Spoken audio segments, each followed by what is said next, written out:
और बच्चे, exam booster course के लिए जितना भी काम हम आपके साथ कर रहे हैं और करके दिए हैं, आज थोड़ा सा उसका कंक्लूजन एक लेकर के देखते हैं।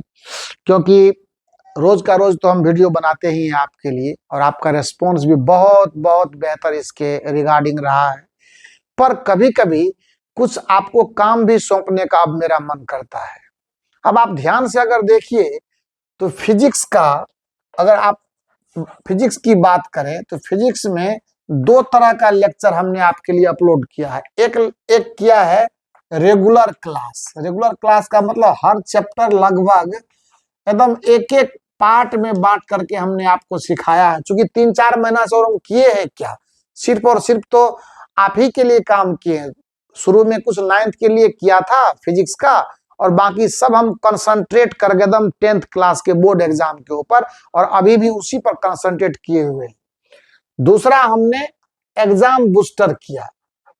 एग्जाम बूस्टर में आपको ये पता नहीं होगा, इसमें दो तरह के काम हमने किए आपके लिए। ऑब्जेक्टिव किया, और ऑब्जेक्टिव के अलावा कुछ सजेशन के साथ हमने सब्जेक्टिव यानी शॉर्ट आंसर और लॉन्ग आंसर पर भी काम किए, और थोड़ा अभी करेंगे भी। तो आज आपको ये हम बताने वाले हैं कि फिजिक्स पर इतना काम करके हमने आपको दिया हुआ है, पर आपने कितनी तैयारी की, अब उसका हिसाब लेने का समय आ गया है।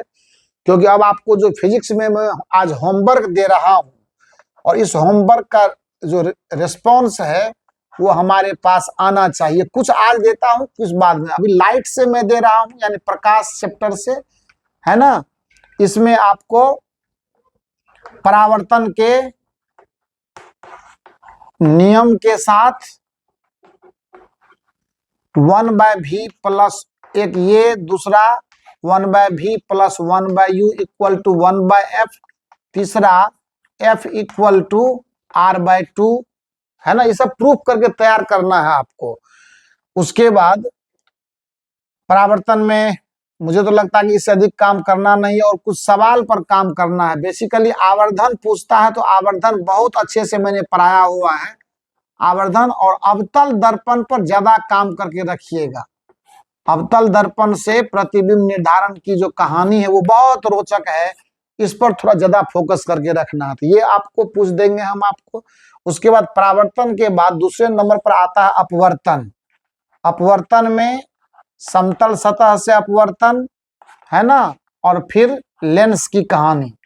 समतल सतह, और तीसरे नंबर पर है लेंस।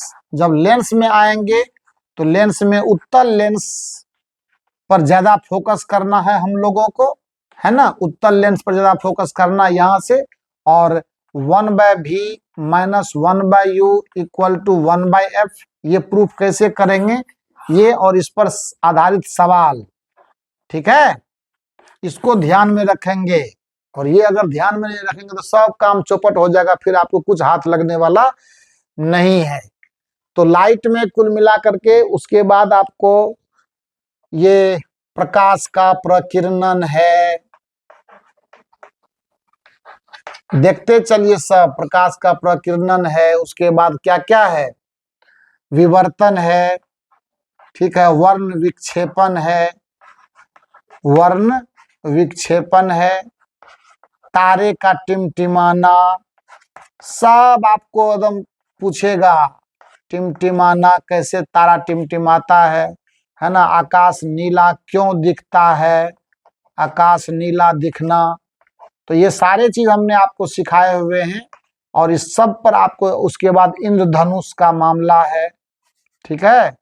ये सब कुछ आपका तैयार, ये आपको हम ये क्वेश्चन हम आपको पूछे हैं, ये सब होमवर्क है आपको, इतना आपको तैयार है कि नहीं है। तो लाइट में कुल मिलाकर के इतना दृष्टि दोष है ना।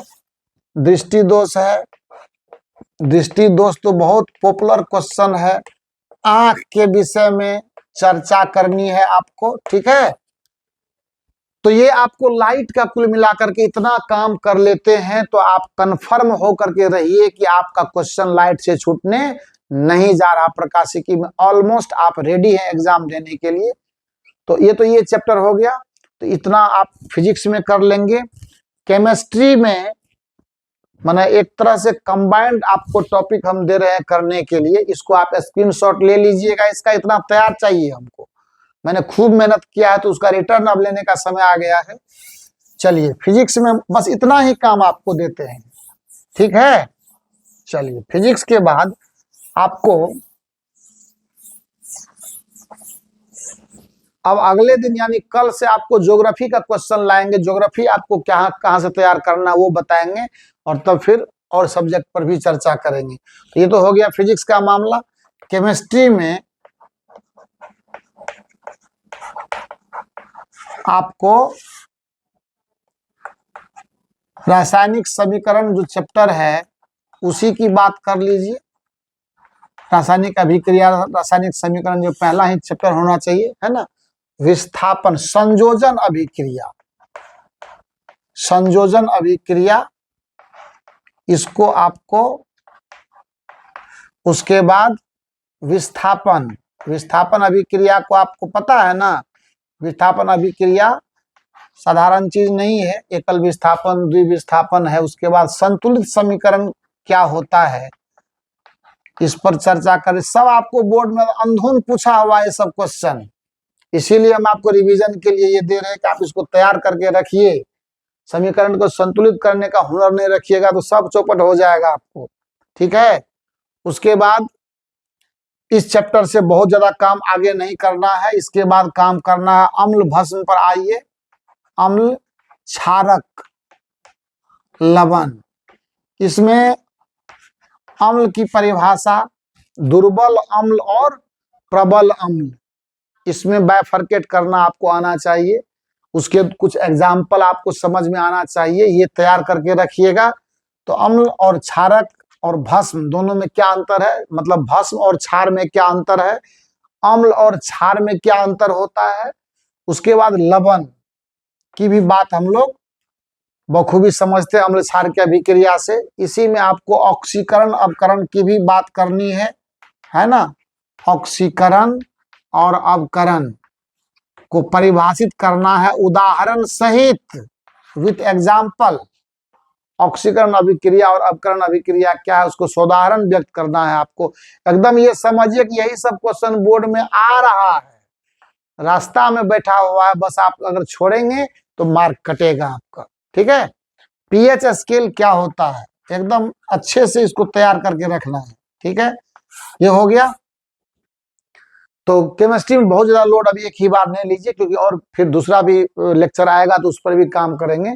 मैथमेटिक्स में, मैथ्स में कितना काम करना है वो भी आपको बता देते हैं। अभी हमने जो चर्चा नहीं की है वो है यूक्लिड का, यूक्लिड विभाजन प्रमेय का चैप्टर जो है, इससे क्वेश्चन रहता है ना। मौसा वगैरह निकालने के लिए परिमेय और परिमेय जो साबित करना रहता है वहां से क्वेश्चन रहता है, तो उसको तैयार करना है। ये हमने आपको डिस्कस नहीं किया है, क्योंकि हम लोग ये मान के चलते कि इस पर बच्चा को पूरा मास्टरी हासिल है, इस पर चर्चा उतना करना नहीं है।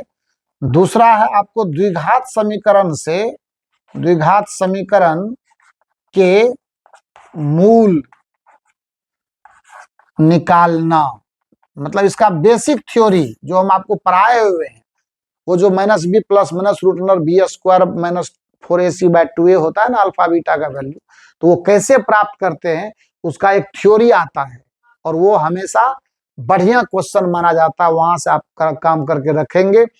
उसके बाद तीसरे नंबर पर आ जाएगा मैथमेटिक्स में, सीधा उधर चलते हैं बारंबारता से, स्टैटिक्स से, है ना। माध्य, माध्यिका, बहुलक, ये मैं बार बार आपको कह रहा हूं कि माध्य, माध्यिका और बहुलक जानबूझ करके गलती करता है बच्चा, मैंने खूब देखा है।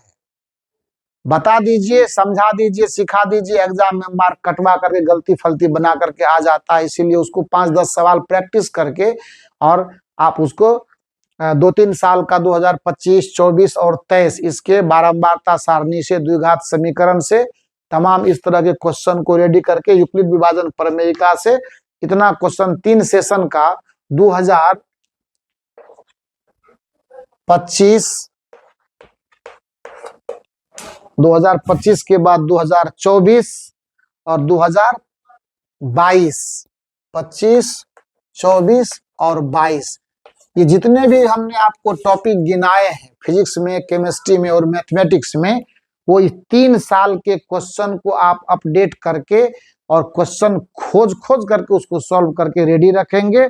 और नेक्स्ट वीडियो में हम आपसे ये कमेंट के थ्रू, आप अगर कर लेंगे तो हमको कमेंट में ये सपोर्ट करेंगे कि सर हमने किया, मुझे अच्छा लगेगा, और तब वहां से आगे फिर आपको ले जाएंगे और फिर आप धीरे धीरे 8 सब्जेक्ट पर भी काम करेंगे। बायोलॉजी में भी अभी काम करना है, तो आपके लिए समय है, आप चिंता ना करें, दिन रात मेहनत करके और रिवीजन पर आप जोर लगाएं। और ये तो कोर्स ही रिवीजन का है, एग्जाम बूस्टर कोर्स है क्या, रिवीजन का कोर्स है।